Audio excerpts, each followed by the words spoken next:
આગામી ઉત્તરાયણના તહેવારને દરમિયાન ધારદાર દોરાથી વાહન ચાલકોને બચાવવા એકતા યુવક મંડળના સહયોગથી ટ્રાફિક સર્કલ 5 પાસે વાહન ચાલકોને સેફટી ગાર્ડ વિતરણ કરવામાં આવ્યા।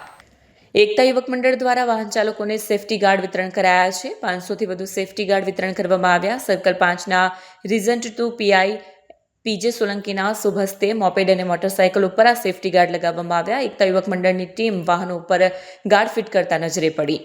એએસઆઈ મુકેશભાઈ, મણીલાલભાઈ, ટીઆરબીના જવાનો શાહિદભાઈ, હસેનભાઈ, વાજીદભાઈ, રઈસદાદા, જાવેદ સર, મહેમૂદભાઈ, કયુમભાઈ, ખલીલ ટી, સૈયદ વસીમભાઈ, સૈયદ સલાઉદ્દીન સર, એકતા યુવક મંડળના પ્રમુખ હાજી જબ્બાર ખાને આ કાર્યક્રમને સફળ બનાવવા ભારે જહેમત ઉપાડી હતી। કેમેરામેન હકીમ શેખ સાથે વસીમ હાસમીનો રિપોર્ટ, આઝાદ ન્યૂઝ, સુરત।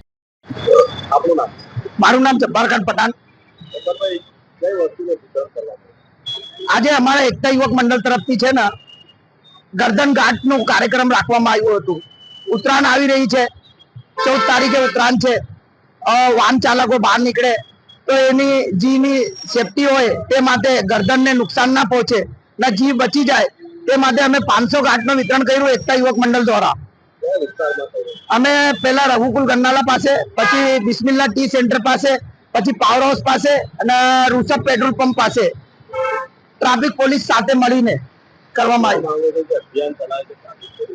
ટ્રાફિક પોલીસ અભિયાન ચાલે છે તે માટે અમારા સાથે પીઆઈ સાહેબના ટ્રાફિકના બધા સાથીઓ જોડેલા હતા। અમે વાનમાં ફિટિંગ કરીને અમારા એકતા યુવક મંડળના કાર્યકર્તા સાથે ફિટિંગ કરીને વાહન ચાલકોને ગાર્ડ ફિટિંગ કરીને આપેલું છે ને અમે જનતાને કહેવા માંગે છે કે ભાઈ જે વાહન ચલાવતા ટાઈમે આપણે ધ્યાન રાખીએ, વધારે સ્પીડ ના ચલાવે, હેલ્મેટ પહેરીને ચલાવે। અને બીજું કે ચાઇના માંજાથી સાવધાન। ચાઇના માંજા જે છે એ પક્ષીઓનો બી જાન લઈ લે છે, તો પક્ષી બચી જાય, કઈ માંજો આપણે પડેલું મળે તેનો ક્રિયાક્રમ કરે, આપણે જલાવી દઈએ, એને ઉઠાઈને કચરામાં સાઈડ પર નાખી દઈએ। એટલે પક્ષીની બી જાન બહુ કિંમતી છે। એનો બચ્ચા હોય એ દાણા ચૂનવા આવે ત્યારે પક્ષીના પગમાં અટકી જાય તો એ મરી જાય ને એના બચ્ચા પણ મરી જાય, તો 2-3 જાન સાથે જાય।